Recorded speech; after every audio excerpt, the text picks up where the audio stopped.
Cette rencontre entre trois primo-romanciers, romancières, intitulée Ces choix qui nous définissent, avec Carole Agary, Camille Corset-Gioli, je vais dans l'ordre, et Mathilde Anzelin. Bienvenue à tous les trois.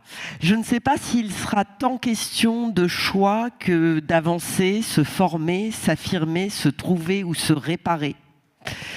Je vais vous présenter rapidement ainsi que vos trois premiers romans.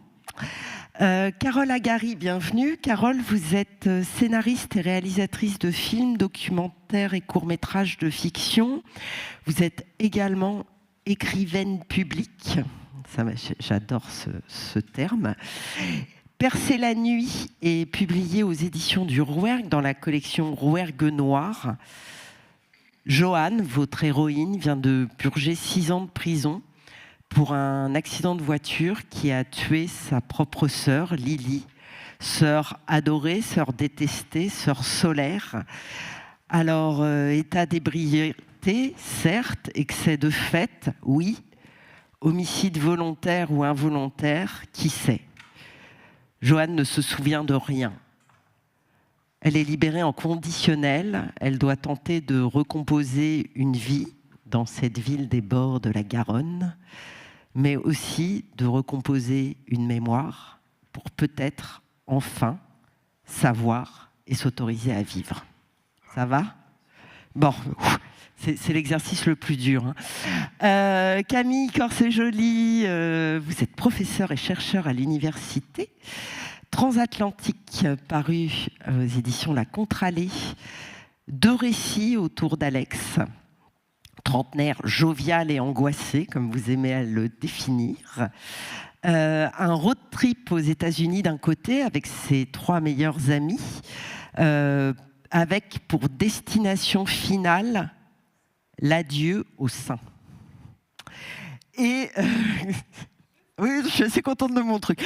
Et un récit plus intimiste en flashback sur la transition, sur le rapport au corps, sur le rapport à la famille, sur le rapport à l'identité. C'est un livre sur le lien, sur le corps, sur le genre, sur l'amitié. Et surtout, c'est un livre de joie. Bienvenue Camille. Mathilde Anzelin, vous êtes également scénariste et puis autrice de La Saison des bêtises, paru aux Avril. Victoire en est le personnage principal. On va la suivre de ses 25 ans à ses 30 ans, dans son rapport au monde qui passe par la fête, l'addiction, la consommation de drogues dites festives, tout ce qui lui permet de faire taire l'angoisse d'une société consumériste qui lui semble insupportable.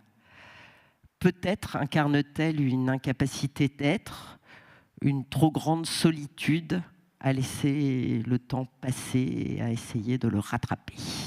Bienvenue également Mathilde. J'ai tenté de trouver quelques fils à tisser entre vos livres, ce qui n'est pas forcément évident. Alors on va commencer par ces fils que j'ai pu, sans trop couper les cheveux en 4, je vous promets. Et puis après, on ira peut-être dans les spécificités de chacun de vos textes. Alors, en fait, moi, la première chose qui me semble évidente dans vos livres, c'est le rapport à la fête. Alors, pas du tout appréhendé de la même façon. Chez vous, Carole, elle le paye très cher, Joanne, son rapport à la fête. Chez vous, Camille, il est immensément joyeux, ce rapport à la fête, surtout aux États-Unis, et vous nous expliquerez pourquoi. Et chez vous, il est au cœur du livre, Mathilde, et en même temps, il est ambivalent, complexe, et il est vraiment à l'image de Victoire. On commence peut-être par vous, dans ce cas-là, Mathilde. Ce rapport à la fête, il est central dans le livre. Alors oui, je dirais que c'est vraiment une des thématiques principales, et je voulais montrer en quoi la fête était quelque chose de double. C'est à la fois un moment qui peut être extrêmement joyeux, un moment de lien, un moment de partage, un moment qui permet à Victoire de toucher du doigt un idéal qui est celui de faire des rencontres avec des gens sans qu'il y ait de barrières, C'est un monde où les gens peuvent se confier hyper facilement, où on rencontre des inconnus, où on se livre, où on est soi-même d'une certaine manière. Et puis, c'est quelque chose aussi que moi que j'envisage comme potentiellement émancipateur. Et en même temps, il y a une face beaucoup plus sombre à la fête. Les lendemains qui sont faits de descente, de redescente liées aux substances, liées aussi au fait que, une fois que la fête est finie, qu'est-ce qui nous reste ? On est seul chez soi, alors que la veille, on était entouré de plein de gens dont on avait l'impression qu'ils étaient nos meilleurs amis. Et tout d'un coup, on doit affronter seul le temps qui passe et la vie. C'est un moment de lien, sauf qu'elle a cette particularité, Victoire, c'est qu'elle est la bonne oreille. On se confie beaucoup à elle, mais elle ne lâche rien sur elle-même. Oui, tout à fait. Ça, c'est vraiment un des traits de sa personnalité qui m'intéressait beaucoup. J'avais envie d'en faire un personnage qui tire une certaine fierté du fait qu'elle n'a pas besoin de se confier, mais qui adore recueillir les histoires. Elle a quelque chose de... pas de voyeur, parce que c'est un terme trop négatif, mais elle adore que les gens lui racontent leur vie. Et elle-même tire une vraie fierté du fait qu'elle n'a pas besoin de se confier. Et c'est quelqu'un qui probablement prétend qu'elle n'a pas besoin des autres, enfin qu'elle peut s'en sortir toute seule. Et elle a en ça une certaine arrogance. Mais c'est quelque chose que je trouve assez intéressant chez elle. Il y a la fête à Berlin, il y a la fête à Paris. Alors la fête à Berlin, c'est la perfection ultime. Faut avoir connu ce milieu de la fête pour l'écrire comme vous l'écrivez. Si c'est trop intime, vous m'envoyez... Question détournée. Alors, moi, il se trouve que c'est un univers que je connais, qui m'a toujours fascinée. Depuis très longtemps, je suis fascinée par l'univers des drogués, parce que pour moi, c'est des gens qui portent en eux leur propre part de destruction. Je trouve qu'il y a quelque chose de très romantique chez les gens qui se droguent. Après, moi, ce qui m'intéressait aussi dans la description de cet univers, c'était vraiment un vocabulaire, des manières de faire, des termes. J'avais envie de prendre le lecteur par la main et de l'emmener dans un univers que potentiellement il ne connaissait pas, ou alors au contraire de montrer un miroir aux gens pour qui c'était une pratique connue. Merci Mathilde. Carole, je dis que Joanne, elle va le payer très cher. De toute façon, j'ai le sentiment que les deux sœurs, elles n'ont pas le même rapport à la fête. J'ai dit que Lily était solaire, enfin, c'est la vraie fêtarde. Et Joanne, son rapport à l'alcool, à la fête, la façon dont vous le décrivez, il est déjà... je ne sais pas s'il est dans l'autodestruction, mais en tout cas, il comble un mal-être. Oui, c'est ça. En fait, la fête est finie assez vite avec quelqu'un comme Joanne qui est la part sombre. Si ces deux sœurs constituent classiquement un double, Joanne est du côté de l'obscurité, et donc la fête un peu annonce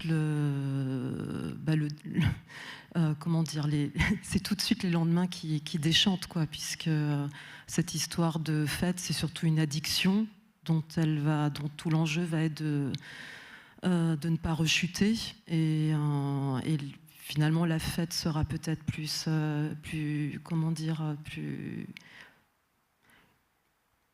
le fruit d'une quête plus existentielle qu'un moment collectif, puisque C'était l'idée de départ, la quête existentielle, quand vous avez écrit Percer la nuit. Oui, il y a de ça. Alors c'est vrai que le livre, il se range un peu sous le roman noir, donc il y a toujours cette idée d'enquête. Donc moi j'aime bien ce genre-là, mais oui, il y a la trajectoire de finalement quelqu'un qui se cherche, qui va devoir prendre conscience de pas mal de choses, et la quête est là, puisque je ne sais pas si elle trouve ses réponses, mais c'est un parcours. Merci Carole. Alors Camille, Alex, dans dans ce road trip avec les amis, avec Harley, Joe et Louise, qui sont tous les quatre queer. Pour les définir, je pense que ce mot-là convient. Et donc, ils arrivent à New York et en fait, là, ils se rendent compte que c'est quand même... ça a l'air plus facile qu'en France. Je ne sais pas si on peut dire ça comme ça, mais enfin, il y a des choses... Enfin, ils se sentent très à l'aise. Oui, en fait, moi, il y a un slogan que j'aime beaucoup d'Act Up qui dit on ira danser quand même. Et dans l'histoire des personnes trans, des personnes gays, lesbiennes, dans l'histoire queer, les émeutes et les luttes sont fondamentalement liées à la fête et au droit à faire la fête. Hein. Stonewall, c'était un bar dans lequel il y a eu des descentes de police et les émeutes sont parties de là, de ce droit aussi à vivre en fait. Et faire la fête fait partie de ce droit à vivre. Et du coup, le slogan, je le trouve très fort. Et moi, le livre, j'avais envie qu'il soit irrigué de ce droit et de cette joie-là. Et la spécificité alors de New York à ce moment-là, hein, on est sous Trump 1. Au moment, donc le récit se passe en 2017. C'est pas tant que les choses sont différentes dans France en termes de droit. Par contre, elles sont différentes en termes de nombre. Et du coup, ce qui est surtout expérimenté par les personnages dans la fête, et notamment dans un moment aussi ils vont à une plage queer, c'est le fait de se sentir ordinaire. Et le fait de ne s'être jamais senti comme ça, de s'être toujours senti minoritaire, en dehors, etc. Et d'un coup, là, le nombre fait ce sentiment extraordinaire de se dire « Ah, mais c'est comme ça que se sentent les autres, en fait. » Quand on fait nombre, et quand on fait force, et quand on fait « Non, mais qu'est-ce que ça fait du bien de souffler un coup et d'être nombre. » Et puis, il y a d'autres moments dans le livre où la fête revient aussi, notamment au moment dans le voyage, à un moment, il retrouve la tante de Joe, un des personnages, qui est une Gwyn de 65 ans à peu près, qui est la tante d'un des personnages, Joe, et qui lui avait été longtemps cachée parce qu'on n'avait pas forcément envie que du côté de la famille qu'on la retrouve. Et du coup, les personnages vont la rencontrer à Charlottesville. Donc c'est un personnage très haut en couleur qui conduit sa Batmobile, comme elle appelle, qui est sa voiture. Elle a l'insigne de Batman, le masque devant accroché au pare-choc qu'elle conduit absolument n'importe comment, en étant sur le point de tuer tout le monde à chaque instant, qui vit dans la même rue que toutes ses copines lesbiennes, qui a une nouvelle copine depuis 2 ans mais qui est secrètement amoureuse de la voisine, qui apprend au personnage au bout de 2 jours à tirer au fusil dans le jardin, enfin voilà, quelqu'un très haut en couleur. Et il se trouve qu'au moment où ils sont à Charlottesville, c'est aussi les moments des attentats de 2017, et donc il y a ces attaques fascistes sur la ville au moment de grands rassemblements très violentes et très bouleversantes et marquantes. Et quelques jours après, un soir, il y a une scène où les personnages, avec la tante, avec la voisine, avec quelques voisins qui étaient là, en fait, la soirée se transforme à un moment où ils vont se kinguer, se queener, donc se faire des moustaches, s'habiller, se transformer, partir en lip-sync karaoké, danser jusqu'au bout de la nuit. Et le texte finit par cette idée de...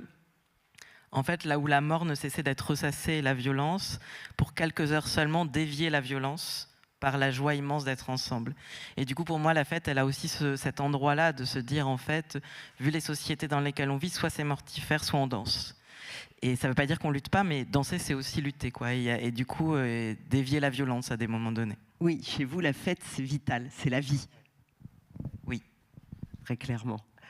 Il y a autre chose, autre lien que je peux peut-être tirer de vos livres, c'est le rapport au temps. Alors là aussi, Mathilde, chez vous, c'est évident puisque déjà, il y a le mot saison dans le titre. Vous découpez le livre en 8 moments de la vie. Les chapitres sont intitulés avec l'âge de Victoire. Et vraiment, ce rapport au temps, il structure tout le livre. Et finalement, il structure aussi toute l'évolution ou la non-évolution, le refus de grandir, le refus de grandir de Victoire, mais il y a de ça, non ? Ah oui, oui, tout à fait, c'est vraiment assumé. Victoire, c'est quelqu'un qui a une angoisse vis-à-vis du temps qui passe.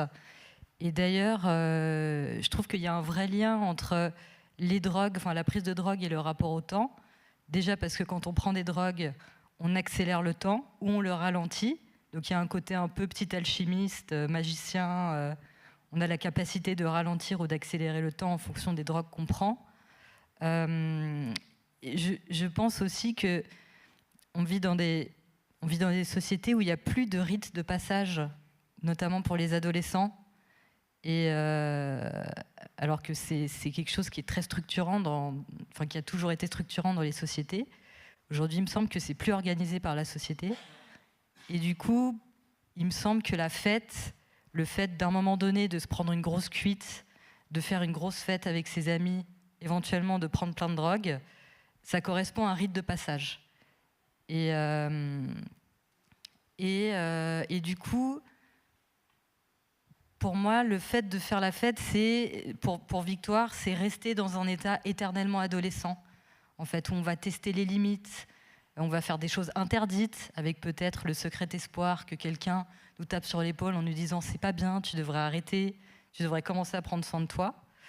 Et oui, il y a tout ça dans le rapport au temps. Et puis, je pense aussi que chez Victoire, il y a une espèce de... de prise de conscience qu'on vit dans un monde où on nous demande de calculer le temps en permanence. Le temps doit être rentable, il ne faut pas perdre son temps, il faut avoir un agenda, on est tout le temps entouré par nos téléphones qui nous donnent l'heure. Et Berlin, ça représente ce monde où on ne regarde pas son téléphone, quoi. On ne regarde pas sa montre.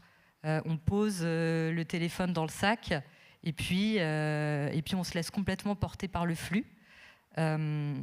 Et le rapport aux saisons, je trouve ça toujours émouvant de me dire qu'avant le XVIIIe siècle, les gens vivaient au rythme des saisons. Et il y a eu l'industrialisation, et à partir de là, à partir du moment où on a commencé à chronométrer le travail, le rapport au temps a complètement changé. Et Victoire, pardon. Alors, en plus, Victoire, elle a une façon de calculer le temps de la semaine oui. un peu différente. C'est-à-dire que les 5 jours de travail, c'est l'enfer, c'est long, c'est lent. Et en fait, la semaine, elle démarre vraiment le vendredi soir.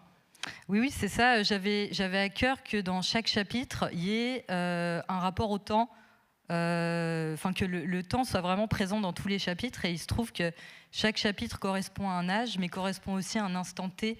Et j'ai vraiment pensé à ces chapitres comme à des espèces de travelling. Le premier chapitre, c'est 1 nuit à Berlin. Le deuxième, c'est 1 journée au travail. Il y a 1 heure à la piscine, 1 heure dans le métro. Et à chaque fois, j'essaye d'être au plus près de ce qu'elle ressent, de la suivre dans cette temporalité particulière. Et la tension entre ces travelling et ces instantanés et ce temps long à travers les chapitres, à travers ces âges qui s'égrènent, 25, 26, 27, 28 ans, je trouve qu'il y a quelque chose d'implacable. Il y a quelque chose d'implacable, dans ces années qui passent avec cette fille qui semble ne pas en avoir conscience, en fait. Vous nous liriez un extrait, qu'on entende le temps s'égrener ? Oula. J'avais pas pensé à un passage sur le temps. Bon, bim, bim, bim. Parce que hier, j'avais choisi des passages, ils ont lu autre chose. Alors aujourd'hui, je me suis dit, je choisis pas. Et finalement, voilà. Bon. Je lui laisse le temps. Laissez-moi le temps. Justement, il y a une phrase comme ça dans le livre, « Laissez-moi encore un peu de temps ». Mais je ne sais plus où il est. Peut-être quelqu'un peut répondre à la question et comme ça, je cherche tranquillement. Tu fais signe, vous faites signe, Mathilde. Oui, ça marche. Voilà. Merci. Camille, alors, le temps, déjà, chez vous, il y a 2 choses. Il y a le compte à rebours de l'opération d'Alex, qui va donc se faire retirer les seins puisqu'il est en pleine transition. Il y a les flashbacks, où finalement ça c'est le temps du passé, de tout ce qui l'a amené là. Et puis j'ai l'impression, même si c'est pas forcément évident de prime abord, il y a le fait d'envisager de vieillir tous ensemble. Oui, pour moi, c'était le personnage de la tante dont je vous ai parlé avant. J'aime bien parce que je rentre pas du tout dans le livre comme d'habitude, et notamment par ce personnage qui arrive là au milieu du livre. Et en fait, pour moi, c'est un personnage super important parce que donc le livre, c'est une autofiction avec un petit peu de fiction et beaucoup d'auto. Donc c'est très largement inspiré de choses que j'ai vécues. Et en fait, moi, j'ai grandi avec cette sensation que vers 40 ans, j'allais plus ou moins disparaître, puisque je voyais personne après. Parce que moi, je ne connais pas de personnes trans qui ont 60 ans, 70 ans, 80 ans. Alors, elles existent, mais il n'y a pas de représentation. Nulle part, on trouve ces représentations. Même pour les personnes gays et lesbiennes, il y en a peu. Tu veux dire que tu as écrit ton livre pour offrir ça à la génération d'après? Mais oui, mais moi, en fait, j'ai écrit le livre que j'aurais besoin de lire il y a 15 ans. Et en fait, ce personnage de la tante, qui est aussi quelqu'un qu'on a vraiment rencontré, d'un coup, c'était la possibilité, quand bien même elle n'était pas trans, c'était déjà une possibilité de se projeter dans le futur, de se voir. Et cette rencontre, elle est extrêmement puissante à cet endroit-là. Et moi, je me suis dit, moi aussi, je vais avoir un crush sur ma voisine à 60 ans et conduire ma voiture n'importe comment. Je suis beaucoup plus prudent en voiture et beaucoup plus classique dans mes... Donc, je pense que je ne lui ressemblerai pas, mais j'avais envie de lui ressembler. Il y avait un désir de futur. Et ce désir de futur, c'est ce qui nous manque dans les transitions dès le plus jeune âge, parce qu'en fait, il y a tellement peu de représentation que se voir après, ça n'existe pas. Et du coup, j'ai vraiment pensé disparaître à 40 ans, pas de manière morbide, hein, mais juste, il n'y avait rien après. Et là, j'ai 38 ans. Voilà. Donc, dans 2 ans, je commence ma vie en rab.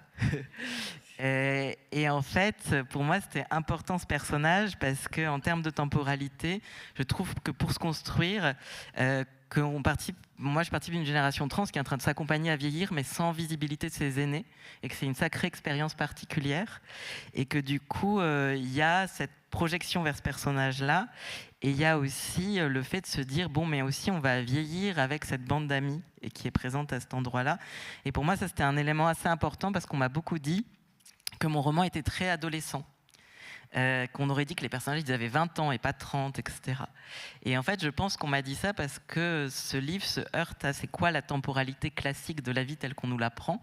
Ça ne veut pas dire que telle que tout le monde la vit, mais telle qu'on nous l'apprend, c'est-à-dire que les amitiés fortes, c'est jusqu'à la fin de l'adolescence, puis elles laissent progressivement la place au couple, aux enfants, puis plus tard au divorce, et on redevient très amis vers 60 ans, quand on en a marre de nos conjoints. Non mais voilà, vous voyez un peu la temporalité...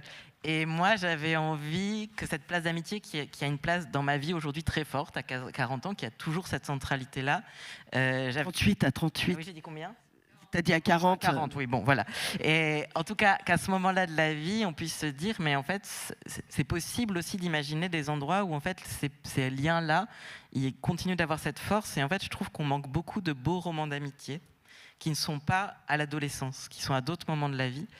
Et donc moi, j'avais très envie de parler de ça et que ces personnages se projettent dans la suite ensemble aussi, qu'on ait cet imaginaire-là. Merci Camille. Mathilde, j'ai trouvé un passage qui me semble adéquat. Allez, zou. Allez. Dans l'appart, des casseroles sales, des matelas posés par terre, un chat roulé dans une pile de vêtements qui ne sentent pas très bon. Il dort tout le temps, je crois qu'il est fonce-dé, a prévenu Ruben. Des sandars, de gigantesques plantes aux feuilles perforées, dont Ruben dit qu'elles ont un quart de siècle. Des stores en bois, la rumeur de la rue, par bribes, et la lumière qui se meut doucement sur le plancher comme un cadran solaire. Seul indicateur que les heures passent, car on a posé exprès les téléphones face contre la table. Plus de stories, plus de photos, plus de réseaux, plus de messages. Autant, suspends ton vol. C'est qui ça déjà ? En tout cas, c'est ce qu'on appelle une after. Rester dans le flux, faire que cela dure, le rêve de tout fêtard, étendre la nuit, étirer le cours des choses, ne pas rentrer chez soi, surtout ne pas rentrer dormir. Aucun noceur n'aime ça. Sinon, ce serait simple, on irait danser et après on se coucherait tranquillement. On ne se donnerait pas toute cette peine, on ne prendrait pas toutes ces substances pour rester réveillé le plus tard possible. On n'essaierait pas d'accélérer ou de ralentir le temps, comme un sorcier débutant à qui les parents n'ont pas réussi à inculquer que le sommeil est bon pour la santé. Les drogués veulent créer leur propre calendrier, sans années, sans mois, sans jours, sans date, rien qu'une pile de pages blanches. Tuer le temps, comme les révolutionnaires tiraient sur les horloges, pour arrêter le jour et saper la continuité de l'histoire. Mathilde Ancelin. Merci Mathilde. Carole, même s'il n'a pas l'air... il est sûrement moins affirmé dans votre livre, le rapport au temps, mais il y a quand même le temps de la prison. Et en prison, le temps, c'est quelque chose de pesant, de perturbé, de... Voilà. Il y a effectivement le temps de cette date du drame qui s'est passé.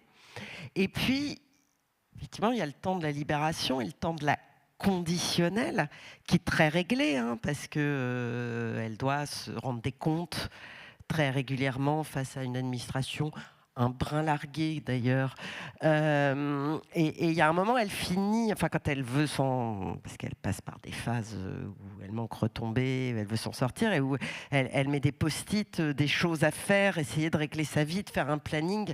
Et donc finalement, le rapport au temps, il est quand même assez présent dans votre livre, Carole. Oui, il est essentiel même, je dirais, parce que...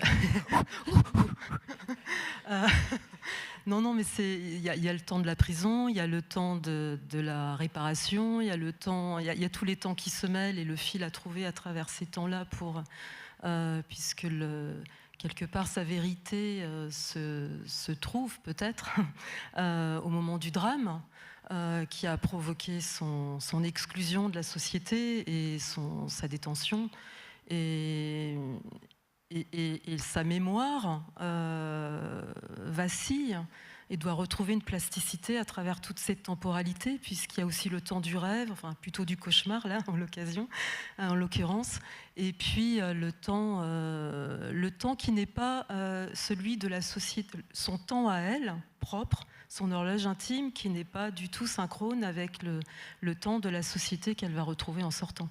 Puisqu'il y a l'enjeu de la conditionnelle qui vient poser un sursis, évidemment, 10 mois après, puisque c'est là que l'attend peut-être sa liberté, mais elle est dans un temps à reconstituer complètement, puisqu'il y a le temps de la détention, il ne s'est pas suspendu non plus. La vie ne s'arrête pas quand on entre et ne reprend pas quand on sort, mais en tout cas, le temps en prison est conditionné par une espèce de mécanique qui fait qu'on vous impose un emploi du temps, aussi creux peut-être puisse-t-il être, qui tue toute initiative, ce qui est peut-être un peu le but aussi. Et qui rend la vie dehors d'autant plus difficile, puisque le temps est tellement réglé en prison que finalement, une fois sorti, c'est vertigineux de retrouver une liberté de temps, en fait. Oui, il y a cette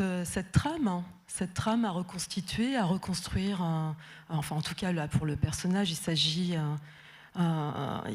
pour elle c'est un champ de ruines, cette femme, quand le roman commence et qu'elle sort de prison. Elle a tout à reconstruire, et ça passe aussi par ce temps qu'elle saura ou pas prendre pour, comme on dit, prendre conscience, quoi. Enfin, j'associe un peu vraiment le fil de sa reconstruction avec ce fil du temps. Enfin, sur le temps, oui, en fait, il y a pas mal de choses à dire, parce que... comme dans tous les bons livres, on parle de temps. Ouais, et là, en plus, en prison, et le livre commence là-dessus, il y a cette activité au jardin. Et... Non, j'ai devancé une question. Non, je dis, c'est Amina qui fait des câlins aux arbres, non? Oui. Et là, on est dans un rapport avec un temps peut-être plus organique, plus universel, en tout cas vivant, le fil des saisons, et tout ce que j'avais pu lire et voir et entendre de cette reconnexion, on va dire, quoi, à travers le jardin et les activités dans ces espaces verts, aussi clos soient-ils, aide à maintenir comment dire, sans faire des jeux de mots à la con, mais à rester dans un air du temps, quelque part, voilà, pour reprendre. C'est bien. Ouais. Je m'arrête là. C'est un très bon... c'est pas du tout un jeu de mots, comme vous l'avez dit, je ne me permettrai pas. Autre fil qu'on pourrait tirer entre vos 3 livres, c'est le corps. Alors, bon, évidemment, chez Camille, je crois que c'est assez central. Mais chez vous, il y a quand même ce corps de femme qui s'est éteint. On peut le dire littéralement comme ça, parce qu'en plus, elle a fait une énorme dépression, elle a été shootée aux anxiolytiques, et donc il y a une éteinte à la fois cérébrale et corporelle, et puis de sortir et de peut-être effectivement réveiller ce corps, lui réautoriser des désirs. Il y a aussi le corps finalement abîmé par travaille parce qu'elle trouve pour la conditionnelle, il faut bosser, donc elle trouve un boulot de distribution de prospectus et avec ses collègues où ils trient là, dans le hangar, ils font leur pile et puis ils prennent leur caddie et il y a des retraités qui ont toute petite retraite et qui font ça donc qui ont des corps fatigués aussi. Enfin, il y a le corps laborieux. Il y a le corps du désir et le corps laborieux. Et chez vous, Mathilde, évidemment, il y a le corps de la fête, du mouvement. Puis il y a le corps de la femme qui peut faire des enfants. Alors, qui veut s'emparer du corps? Camille, on va démarrer avec vous, le sujet du corps. J'ai parlé de l'adieu au sein, mais le corps de la fête, le corps du mouvement aussi. Enfin, il y a aussi des super descriptions des fringues dans le milieu queer aux États-Unis. Enfin, tout ça fait partie. C'est un livre extrêmement sensitif et corporel. Oui, c'était le grand défi, parce que c'est un défi un peu sur un fil, parce qu'il y a beaucoup trop de textes qui s'intéressent au corps des personnes trans, qui ne sont pas écrits par des personnes trans, et que c'est quand même un regard souvent très exotisant. Enfin, moi, je pense qu'une des questions qu'on m'a le plus posées, un peu discrètement, tranquillement comme ça, à des moments donnés, c'est de savoir ce que j'avais dans le slip. Et donc, il y a quand même quelque chose de souvent très, très intrusif et enfin, voilà, sur le droit de s'octroyer un regard sur le corps des personnes trans, un droit de contrôle de la médecine, de la psychiatrie, des institutions sur ce qu'on fait de nos corps. Et donc, partir sur ce sujet-là, c'était partir sur un fil.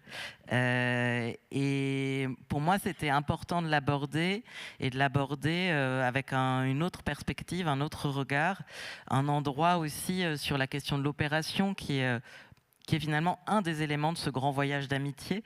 Oui, parce que j'ai dit qu'il y avait 4 personnages, mais on pourrait rajouter plus 2, parce qu'il y a les seins. Oui, c'est des personnages à part entière. Oui, il y a cet enjeu-là, en tout cas, de cette opération qui va avoir lieu. Et moi, ce que j'aimais bien, en particulier, dans ce rapport au corps, c'est qu'il y ait du doute. Ça, c'était très important pour moi. Les personnes trans, on nous demande tout le temps d'être sûres de nous, d'être à 100%, d'être une évidence. On nous demande ce qu'on ne demande à personne d'autre. Et sinon, on nous dit, mais attention, vous risquez de regretter, c'est compliqué, il faut faire très attention. Voilà. Alors, il paraît que 50% des gens qui ont une opération du genou le regrettent. Mais je ne pense pas qu'on les ait autant embêtés. Et en fait, donc il y a beaucoup cette... Voilà, c'est ça vous écrivez à un moment, j'ai les seins qui doutent. Oui, c'est dès le début du texte. Le premier poème finit... Bon, donc je ne le lirai pas, du coup. Si. Non, et en tout cas, il finit par cette idée de j'ai les seins qui doutent. Tu veux que je le lise? D'accord. Vous avez déjà la chute. Bon, tant pis. Allez, on y va. Vous aurez le droit d'en lire un deuxième, peut-être. Ok. Donc ça s'appelle Le moment zéro. Au début, je tapais dessus. Je venais d'entrer en CM2 et pour stopper le destin, je tapais sur mes seins. C'est ma mère qui me l'a rappelé. Moi, j'avais oublié. Trouver un début, un développement, une cohérence et des indices dès l'enfance, je n'ai jamais eu envie. Jamais eu envie de mettre en ordre ma narration. Trans, c'est mon choix d'adulte qui a largué les amarres en direction du futur. Mais l'histoire a besoin d'un fil tendu, unique et ininterrompu. Et ma mère a eu besoin de trouver du sens en creusant mon enfance. Alors disons, pour l'histoire et pour ma mère, que le CM2 fut le moment zéro de ma transition. Disons que ce lever de rideau sur mon torse balbutiant nous propulse 20 ans plus tard dans une suite logique sur une table d'opération de l'autre côté de l'Atlantique. Pourtant, à vous, je peux le dire, j'ai les seins qui doutent. Camille Corse, c'est joli.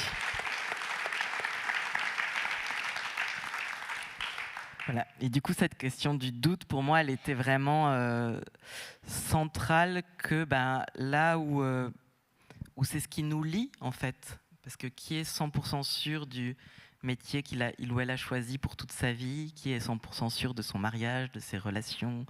Alors, bien sûr, il y a des moments où on est sûr de nous dans la vie, mais je veux dire, sur la durée, le doute fait partie de ce qui nous est commun. Et du coup, moi, je refusais qu'au nom qu'on nous attaque là-dessus, de devoir répondre « si, je suis sûr, depuis toujours, je voulais être Brad Pitt quand j'avais 5 ans. » Voilà.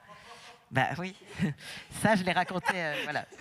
Ça, je l'ai raconté au psychiatre, mais je ne voulais pas le raconter aux lecteurs et aux lectrices, parce que ça, c'est un mensonge. Et en fait, j'avais envie que nos expériences valent avec le doute.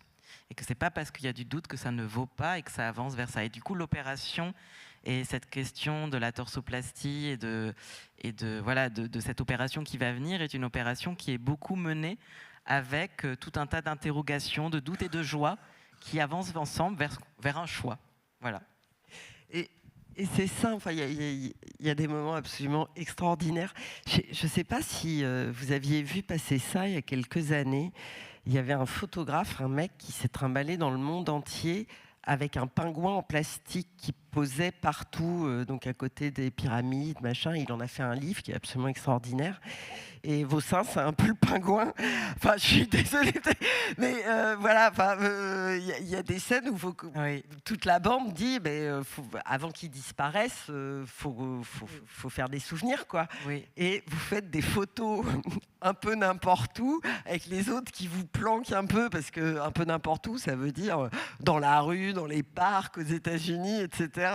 Et ça fait un bel album. Oui, ça fait un très bel album. J'ai une photo de mes seins devant Manhattan, une dans le métro, voilà. Ouais, il y a les personnages qui font ça en ce moment. Et, c'est vrai qu'il y a, en fait, ce qui embarque le récit, c'est cette joie et cette amitié et en fait, c'est un moment très partagé, en fait, cette aventure, et c'est presque ça qui est le plus important et qui prend le pas sur cette question de l'opération, c'est comment on y va ensemble, en fait.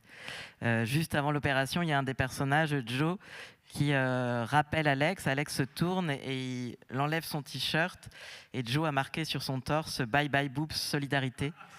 Voilà. Et du coup, il y a tout un tas de moments comme ça où finalement, il y a aussi un rapport à nos corps et pas juste au corps d'Alex, quoi. Il y a quelque chose qui se tisse aussi à cet endroit-là dans l'amitié, même dans le soin, après l'opération. Enfin voilà, il y a des corps qui se chérissent et qui se soutiennent ensemble et qui ont leur place à ce moment-là. Ce qui est très beau aussi, oui, c'est le rapport au corps dans l'amitié. Enfin, effectivement, après l'opération, la douche, les soins, etc. Et on sent que ces quatre-là, ils peuvent se balader à poil côte à côte et qu'on s'en fout, quoi. Enfin, il y a pas... c'est vrai que dès qu'on pense nudité, on pense sexualité, machin, et là... Oui, moi j'avais très envie que ces histoires d'amitié, elles puissent être intimes. Et moi, c'est quelque chose que j'ai beaucoup découvert en sortant de l'hétérosexualité et des codes de ce qu'on est censé attendre. C'est qu'en fait, l'intimité qu'on pense réservée aux couples et aux relations amoureuses, en fait, il y a un endroit où on peut aussi l'avoir avec l'amitié. Alors, sans coucher ensemble, sans construire d'histoire d'amour, mais avec une intimité corporelle, une densité, quoi, de cette relation qui pour moi est précieuse et importante et qui vient un peu déjouer toujours tous les codes qu'on nous inculque de en fait, quand ça franchit cette ligne-là, alors c'est que ça doit devenir autre chose, alors c'est que voilà. Et là, il y a quelque chose de dense et d'intime entre eux, et pour moi, c'était important que ça puisse exister comme image. Merci Camille. Carole, je disais, le corps est aussi important, retrouver les désirs. Et puis j'ai oublié de dire, il y a aussi le corps de Lily, avec tout un flou dans... Lily, elle est très aimée par son père, on va dire ça comme ça. Et donc là aussi, le corps joue. Et l'interrogation de est-ce que ce corps a été bafoué, sali par un inceste ou pas, et je n'en dirai pas plus. Donc il y a quand même tout ce... Enfin, je rêve pas en disant qu'il y a aussi un travail sur le corps chez vous. Oui, bon, désolée, après les moments de joie, moi je ramène le... Je me sens les plombs de l'atmosphère. Mais bon, voilà, c'est ça. J'ai écrit un roman sombre, je l'assume. Mais oui, il y a ce rapport au corps et au doute aussi, pour reprendre les termes et ce que vient d'évoquer Camille. Oui, alors je ne vais pas trop en dire autour de l'histoire de famille, mais c'est sûr que quand on essaye de remonter la chaîne de pourquoi on en arrive là, enfin en tout cas pourquoi Joanne en est arrivée là, ça ne suffit pas de remonter à la nuit du drame, de cet accident. Il faut peut-être aller bien en amont. Et là, on tombe sur des secrets de famille, des non-dits. Voilà, en fait, le corps pour revenir à la question du corps, le corps de Lily, et Lily elle-même, donc la sœur, on en prend connaissance, on ne peut en deviner les contours qu'au travers du prisme de Joanne, puisque tout est vu à travers sa psyché. Donc ça peut prendre une forme, ça devient même polymorphe, et ça peut prendre les formes du désir, les formes de la dévoration, les formes de l'amitié complice. C'est une forme de double aussi, presque fantasmée. Et peut-être que c'est sa part vivante, en fait, à Joanne. Une fois sa sœur morte, c'est ce qui reste en elle et qu'il est important de continuer à faire vivre. Voilà, un fantôme, pas un spectre toujours qui vous colle au sous-sol, mais peut-être aussi quelque chose qui vous permet de redresser l'échine et d'avoir une direction vers la vie, résolument, et vers la lumière. Voilà, j'essaye de ramener le... Alors, c'est drôle, vous allez sûrement me trouver très lente, mais j'ai eu une illumination ce matin, je pense que je vais vous faire rire. Elles ont l'accident de voiture avec la voiture de Joanne, qui, je ne l'ai pas dit, est monitrice d'auto-école.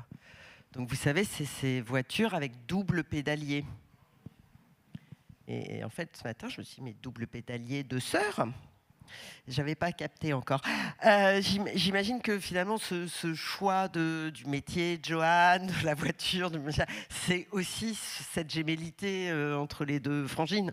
Oui, c'est gros, hein, dit comme ça, c'est gros, mais ça permet de jouer sur des accès de conscience, le moi, le surmoi, la sœur, qui est responsable de quoi, qui freine, qui accélère. C'est tellement gros que je l'ai vu avec un mois de retard, hein, donc tout va bien. Hein. C'est pas la question, mais en tout cas moi c'est ça pour moi c'était aussi une forme de double pilotage, pour le dire comme ça, qui me permettait d'embrayer différemment.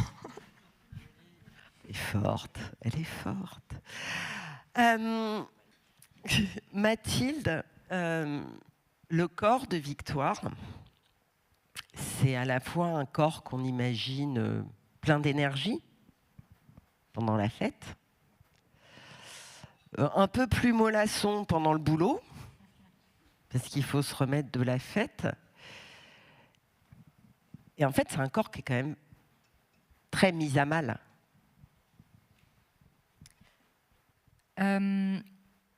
Parce que les drogues, parce que la descente, enfin...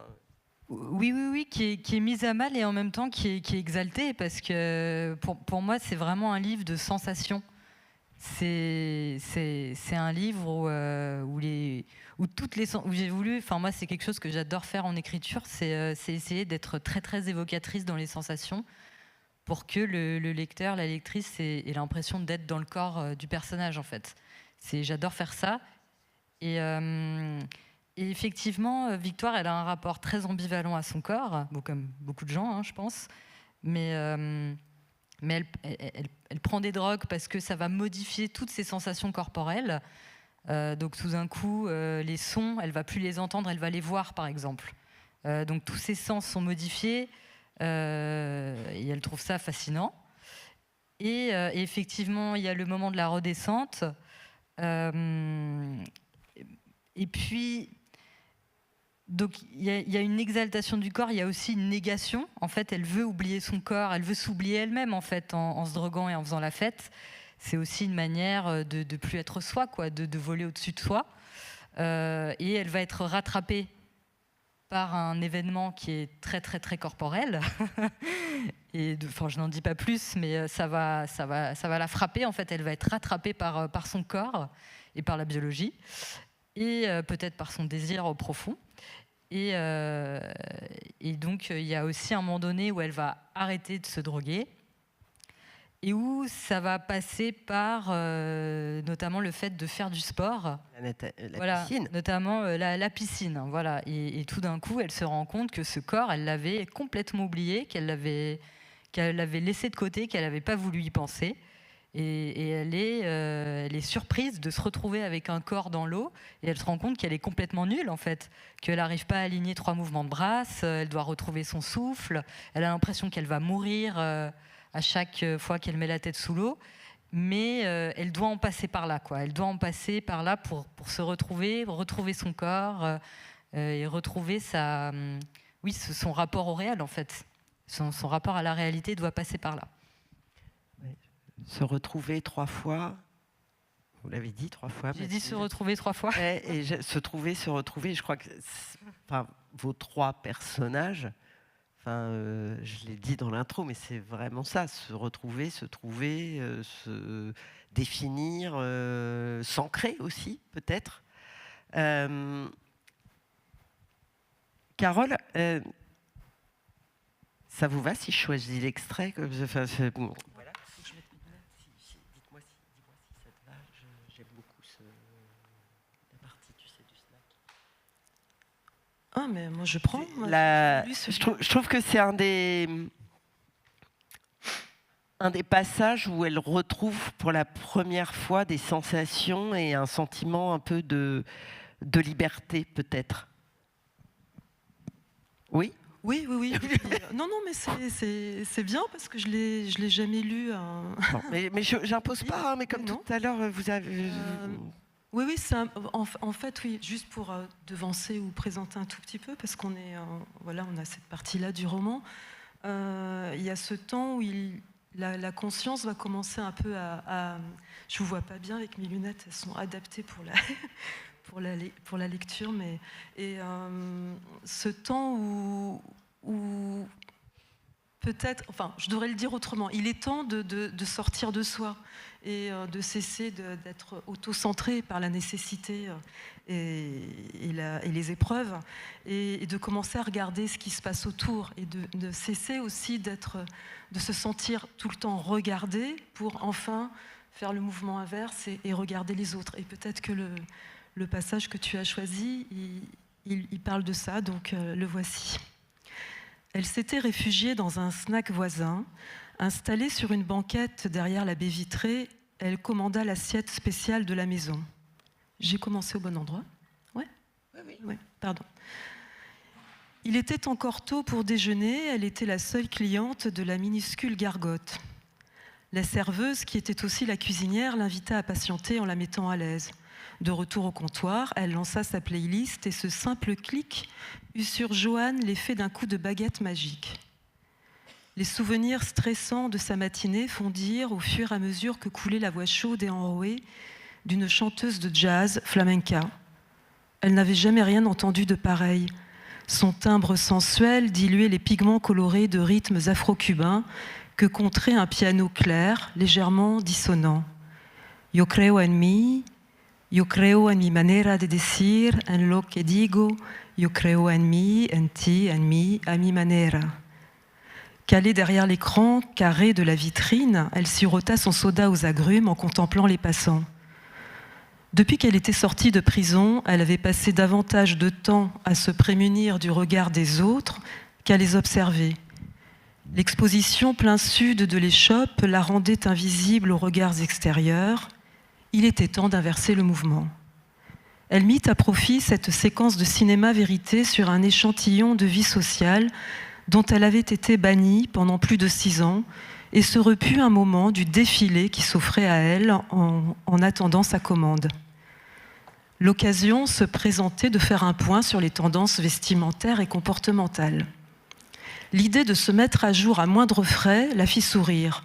Elle n'aurait su dire si c'était une illusion qui découlait de sa longue absence de ce côté-ci de la vie ou le simple effet de la densité et de l'opulence d'un centre-ville. Après tout, les cercles où elle évoluait depuis des semaines la cantonnaient à une périphérie paupérisée. Mais elle trouva la combinaison des gens infiniment diverses et variées. Il lui sembla qu'ils étaient plus libres de se mouvoir, de s'habiller et de s'aimer. Ils affirmaient davantage leur goût et leur singularité. Elle se sentit fade à côté. Bien qu'elle n'ait jamais été vraiment portée sur la mode, elle suivit du regard les personnes les plus élégantes, détailla l'ampleur et la coupe des manteaux, des chevelures, se raconta que certains semblaient avancer dans la vie comme on ouvre un cadeau, avec l'assurance de voir leurs désirs exaucés. Je m'arrête là ? C'est très bien. Carole Agary. En fait, ça m'amène sur le regard pour l'autre fil. Finalement, il y en avait plein. Le regard et le réel. Le lien au réel. Elle a du mal à inverser le regard, Joanne. C'est le passage là. Mais le réel, elle se le prend quand même de plein fouet à sa sortie de prison. Son père ne veut plus la voir. Il y a je disais tout à l'heure, la police qu'elle doit aller voir régulièrement, les collègues, les nouveaux collègues. Elle ne comprend pas bien comment ça fonctionne le réel en fait.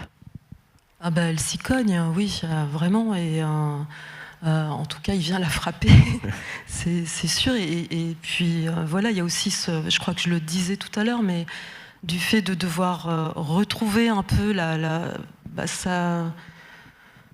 son passé, mais surtout sa substance. Elle doit retrouver de la plasticité et le réel dans son cerveau un peu malade, mais je crois que c'est le cas pour tous les cerveaux, peut-être qu'ils sont tous un peu malades, a besoin de produire de la fiction tout le temps. Donc les choses qui lui parviennent au cerveau, je crois, avoir lu quelques essais écrits comme ça de chercheurs en neurosciences cognitives, par exemple, je trouve ça assez passionnant.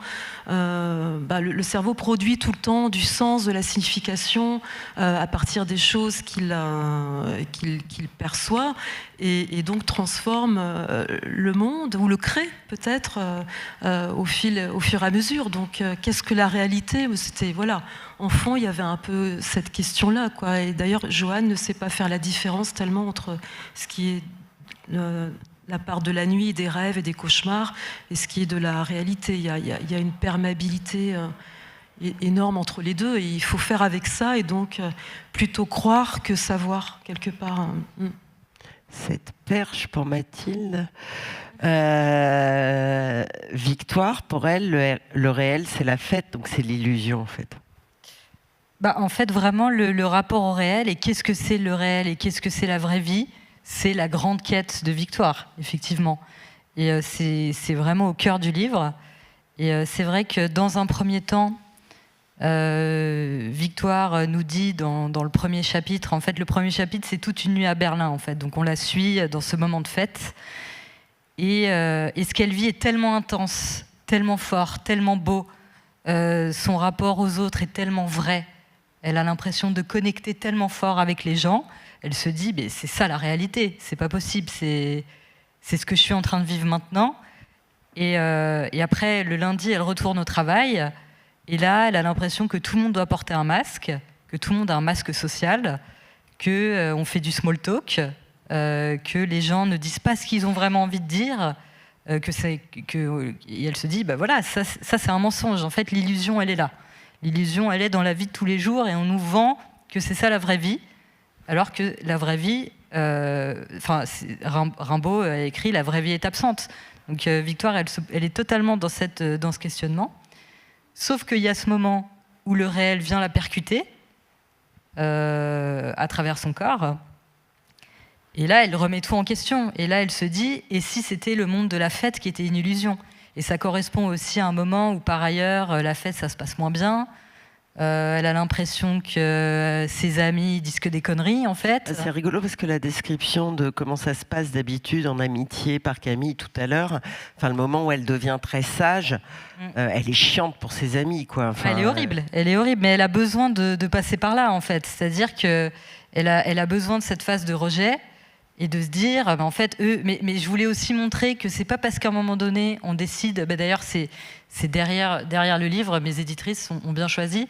Arrêtez de sortir ne fait pas de vous un junkie repenti, ça fait juste de vous un junkie qui ne sort pas. Donc je voulais montrer qu'à partir du moment où elle arrête de se droguer, en fait, elle a toujours un problème. Je voulais montrer que c'était pas si simple, en fait. Que c'était pas blanc ou noir, on se drogue, c'est pas bien, on arrête de se droguer, tout va bien. Je voulais montrer que ça pouvait être un chemin beaucoup plus tortueux. Et le moment où elle arrête de se droguer, elle revoit ses amis, on se dit, bon ben, elle a pas tout réglé, quoi. En fait, ça va pas. Et voilà, je sais plus ce que je voulais dire. Non mais c'est rigolo parce qu'on est en train de parler de réel alors qu'on parle de fiction. Réalité augmentée. Enfin, voilà. Alors effectivement, Camille, vous avez dit tout à l'heure, s'il y a plus d'auto que de fiction. Chez vous, le réel, il est très présent. Il est notamment aussi très présent dans les passages plus intimistes. Et puis, il y a le réel violent aussi de l'administration. Alors, on ne va pas parler de la gentille dame de la MGEN et tout ça, mais vous me disiez hier qu'en même temps, vous aviez ultra édulcoré ces passages-là. En fait, c'est d'une violence permanente. Oui, alors il y a quelques années, j'avais écrit un texte de slam. Là, le texte que je vous ai lu au début, il y a quelques textes de poésie à des moments donnés dans le texte. Sinon, c'est romancé, c'est un roman. Et il y a quelques années, j'avais écrit un texte de slam qui disait la réalité et moi, on s'est fâchés récemment. Elle devenait accro à la binarité, ça créait des tensions. Refus de lâcher du lest, le mot de trop. La réalité s'est pris une injecte de testo. Et c'était au début de ma prise d'hormones. Et j'avais vraiment ce rapport à comment l'imagination et l'utopie viennent dénouer la norme. Et où la réalité, en fait, c'est un peu tout. Mais moi, celle avec laquelle je me fâchais, c'est celle qu'on m'avait apprise. C'est celle que soit t'es une fille, soit c'est un garçon, et c'est comme ça toute la vie, etc. Et je me fâchais avec cette réalité-là pour essayer d'en créer une autre. Et en fait, c'est cette réalité-là qui se rappelle au personnage tout du long du texte à différents moments par les médecins, par différents types d'institutions, de guichets, etc. Où il y a des moments assez difficiles et violents avec ces institutions. De toute façon, on est dans une société où jusqu'à 2016, si on voulait changer son état civil, il fallait être stérilisé de force. Enfin, en tout cas, il fallait accepter soi-même de se faire stériliser pour avoir le droit de changer son état civil. La transidentité est sortie de la liste des maladies mentales il y a 3 ans ou 4 ans, je ne sais plus. Enfin, on est quand même dans un contexte français où il y a eu une mainmise de la psychiatrie très très forte. Donc de toute façon, je veux dire, l'espérance d'âge des personnes trans est assez basse. On est le sujet favori de l'extrême droite depuis quelques temps. Enfin, il y a quelque chose qui se saisit qui est de l'ordre d'une très grande violence. Moi, dans ce texte, alors, c'est pas tant que j'ai voulu édulcorer, parce que mon idée, c'était de dire, en fait, cette violence-là qui existe, elle va exister dans le livre, parce qu'elle fait partie de la société dans laquelle on vit. Mais c'est juste que je voulais pas qu'on focus dessus, parce qu'en fait, c'est ce que font déjà très bien tout un tas d'ouvrages universitaires et qui sont très importants d'arriver à décrypter le monde dans lequel on vit, la société dans laquelle on vit et les violences transphobes qui existent, et c'est très important. Mais c'est juste que depuis 20 ans, on nous sert toujours le même discours médiatique sur les personnes trans égale souffrance, depuis enfance, comme une ligne comme ça, et que c'est comme si en fait la souffrance était produite par nous et par la transition et non pas par la violence de la société. Et moi j'avais très envie d'un récit qui parle de cette joie de transitionner, qui, alors évidemment il y a des gens pour qui ça peut être une souffrance, mais moi beaucoup de gens que je connais qui transitionnent, plutôt c'est la joie le moteur, c'est l'envie, c'est le désir, c'est voilà, il y a quelque chose d'une liberté là-dedans. Et par contre oui, il y a de la souffrance qui est liée à la violence du monde dans lequel on vit, c'est ça qui crée la souffrance. Et donc moi je voulais pas dans ce récit mettre le focus sur cette société dans laquelle on vit et la violence qu'elle nous produit. Je voulais pas l'ignorer, elle est là, mais je voulais que le gros focus soit sur cette joie de transitionner. Et je me suis dit, qu'est-ce qui fait joie dans la vie ? Il y avait l'amitié, en fait, c'est ce road trip qui emmène. Et je voulais que, en fait, quand on referme le livre, qu'on ait envie de transitionner. Alors, libre arbitre, évidemment. Mais j'avais envie, en tout cas, parce qu'en fait, moi, quand je dis que je suis trans, j'ai l'impression de passer derrière un côté de mur ou partir à 15 km là-bas, et tout le monde se dit « Oh, quel courage !» ou quelque chose. Heureusement que c'est pas moi. Voilà, il y a quelque chose de très net comme ça qui se joue, je vois que je bascule d'un autre côté. Et j'avais envie que ce livre, il déjoue ça, et qu'il vienne chercher ce qui fait du commun chez nous. C'est un livre que j'ai adressé les personnes trans, souvent pour parler des personnes qui ne sont pas trans, on dit les personnes cis. Donc les personnes cis, les personnes trans. Et moi, c'est un livre c'est un livre très communautariste, que j'ai plutôt adressé à la communauté cis. Voilà. Voilà, les personnes trans ne sont pas sectaires, donc elles l'ont lu, ce qui me fait très plaisir. Mais au début, c'est un livre qui cherche à faire une place à côté de moi et à dire, vas-y, on regarde ensemble le monde dans lequel on évolue, nos rapports à nos corps, à nos identités, à la médecine, aux institutions, à la famille, etc., à nos amitiés. Et c'était vraiment une invitation au commun, à vivre ce voyage avec les personnages, à être ensemble et à tisser aussi des choses qui nous relient et qui font que nous, on ne part pas à 15 km à côté, mais où on fait partie du commun. Et voilà, et j'ai complètement dévié de la question. Mais c'est pas grave, parce qu'il est l'heure d'arrêter et finir sur le mot commun, de faire du commun. Moi, ça me va. Très bien, et ça rime.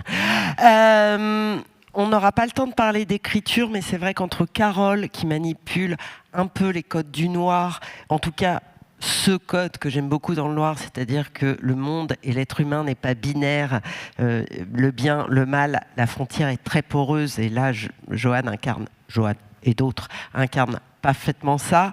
L'équilibre extraordinaire dans l'écriture de Camille entre ses parties poésie et ses parties narratives, et puis ce découpage du temps, ce langage extrêmement jeune de la fête, de la drogue qu'a su délier Mathilde dans La saison des bêtises. Qu'est-ce que c'est beau, les primo-romanciers et les primo-romancières. Transatlantique de Camille Corsé-Joly, Carole Agary, Percer la nuit, La saison des bêtises de Mathilde Anzelin. On les applaudit. Un grand merci à tous les trois. Vous les retrouverez bien évidemment en dédicace à l'Espace Librairie tout de suite.